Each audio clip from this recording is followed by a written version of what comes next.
Referees and teams can get comfortable with the online inspection sheet using the RoboCup Humanoid website. The weight of the robot is measured with a luggage scale or any other appropriate scale that is available on site. For measuring the height of the robot, it has to lie on the plank in an upright position. To measure the height of the center of mass, a wooden plank is balanced on a roll and a balance line is drawn on the plank. The robot is put on the plank and balanced once again. The distance from the bottom point of the foot to the balance line is considered the height of the center of mass, HCOM. The length is measured from the first rotating joint, where its axis lies in a plane parallel to the standing ground, until the tip of the foot.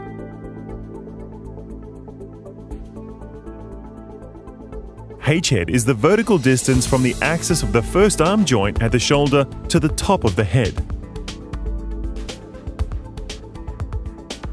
The longest possible length is usually from one extremity of the foot to the opposite hand. For some robots, it might be another configuration.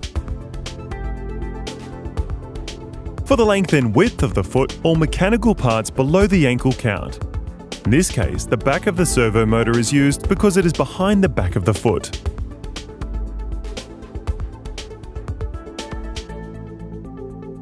The length of the arm is measured from the first axis of the first joint of the arm.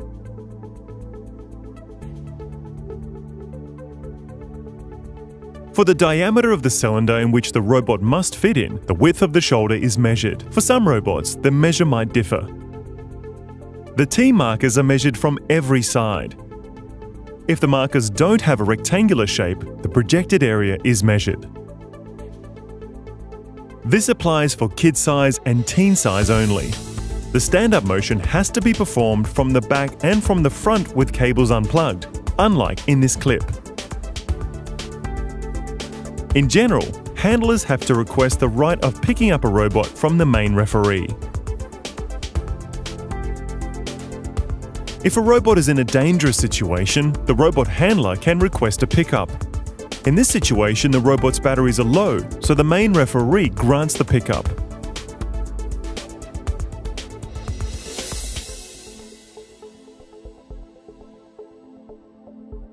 Once the pickup has been granted by the main referee, the handler removes the robot from the field quickly and positions it inside the team area.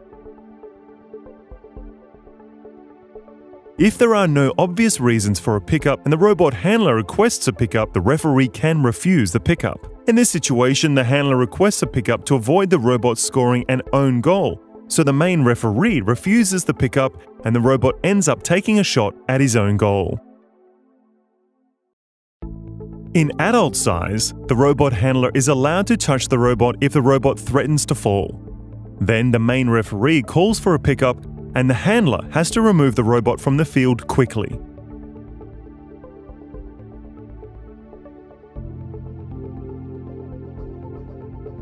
Once a robot has been removed from the field because of a pickup or any type of penalty, it must follow a specific procedure to come back to the field. The robot is placed near the touchline, facing the penalty mark. The handler signals the assistant referee that the robot is ready to enter and the robot starts serving his penalty. Once the penalty timer has finished, the robot can enter the field again.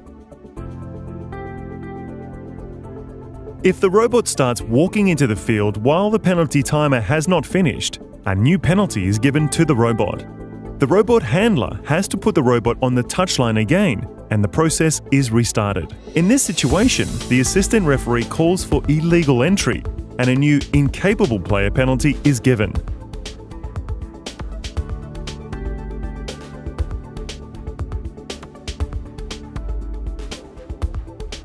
While the robot is serving his penalty, the robot handler is not allowed to touch the robot. If he does, the penalty timer is restarted.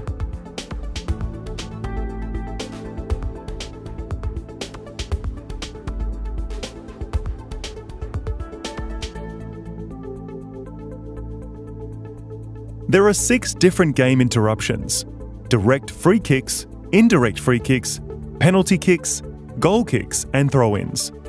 They all follow a similar procedure, which is shown here for a free kick example. When necessary, the main referee calls for a game interruption by announcing the type of game interruption. In this case, he calls for a direct free kick. The robots have to freeze when the button is pressed on the game controller. The referee then places the ball at the appropriate location and calls for the start of the preparation phase.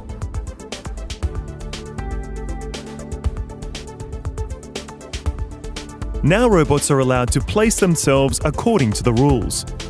Once teams are ready or the allowed time has elapsed, the main referee announces the end of the preparation phase. Robots are supposed to freeze again. If necessary, the main referee announces removal penalty for all illegally positioned robots. Once they are removed, the referee calls for the execution of the game interruption. The attacking player is now allowed to play the ball. All robots are allowed to move, but they have to respect the forbidden areas until the ball is kicked or 10 seconds has elapsed. When an offence occurs away from the ball, the main referee does not call for a free kick or a penalty kick, but only for removal penalty of the robot which performed the offence. Now, let's take a closer look at some situations that can happen during the free kick procedure. If a defender touches the ball during the preparation phase, the main referee gives a warning to the robot who touches the ball and the game interruption is retaken.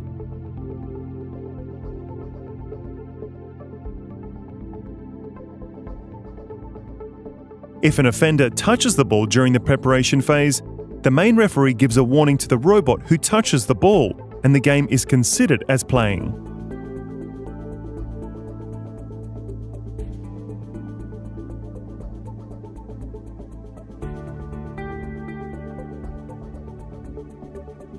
If a defender enters the forbidden area during the execute phase, if either the ball has not yet been played by the offender or 10 seconds hasn't elapsed, the defender receives a removal penalty, and the referee calls for the execution of a game interruption. In order to leave an area, the ball must fully cross the lines.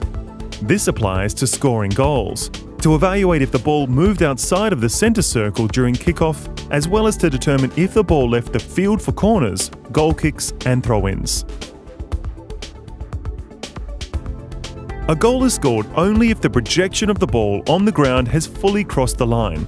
Here, a goal is scored. In this case, the projection of the ball on the ground still intersects the line. Therefore, the ball is still in play and no goal is scored.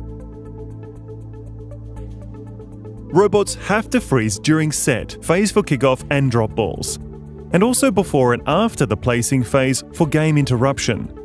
Those phases allow referees and handlers to take care of illegally positioned robots. During freeze phases, the ideal behavior for robots is to stand still without performing any motion. However, it is tolerated that the robots keep walking on spot given they are not significantly moving on the field or rotating on themselves. Here, the robot is significantly moving. The main referee hands out a removal penalty and the handler needs to remove it from the field of play before ending the freeze phase. Handlers should always react quickly when the referee is requiring an intervention from them. When the handler starts arguing about decisions from the referee or slows down his intervention, the main referee can give him an official warning. A handler who receives 2 official warnings during a single game is banned from the game and needs to be replaced by another member of his team. In case one team estimates that refereeing has not been fair, it should not sign the game sheet and refer to the technical committee. If the teams complain about the refereeing, referees should remind them that they have this right. The goalie has fallen near the ball. The main referee asks the handler to be ready to remove the robot without entering the field. Since the goalie is not attempting to stand up, the referee calls for incapable player. The handler enters the field, picks up the robot and leaves the field quickly. While the referee asks the handler to prepare for intervention, the handler keeps talking to someone near the border of the field. Since he is not cooperating with the main referee, they give him an official warning for arguing and slowing down his intervention.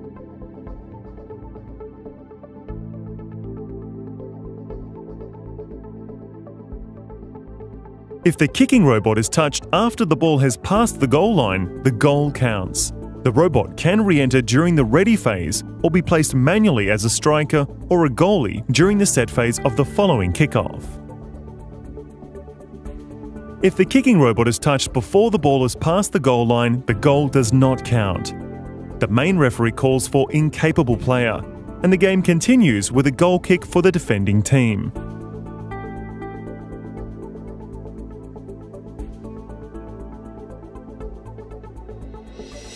The robot handler has to stand approximately an arm length behind the robot.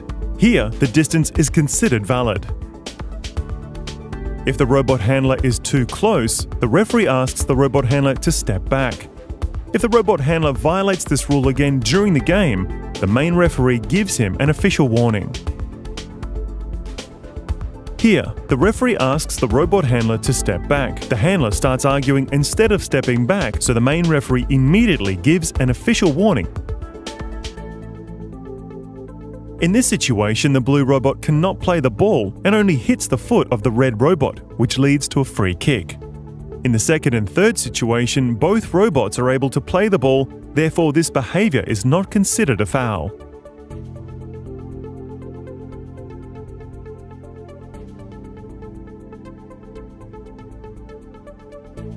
For different stoppages that can happen during the game, the following graphics demonstrate the spot where the referee places the ball. If the ball leaves the field through the touchline, the ball is placed where it left the field. The red area marks the forbidden area for the defenders. If the ball leaves the field through the goal line outside the goal and was last touched by the defender, the ball is placed on the intersection of the centre line and the touchline on the side where the ball went out. If a penalty kick is awarded to a team, the ball is placed on the penalty mark. The defenders must place themselves behind the ball. The goalkeeper is allowed to stand on the goal line.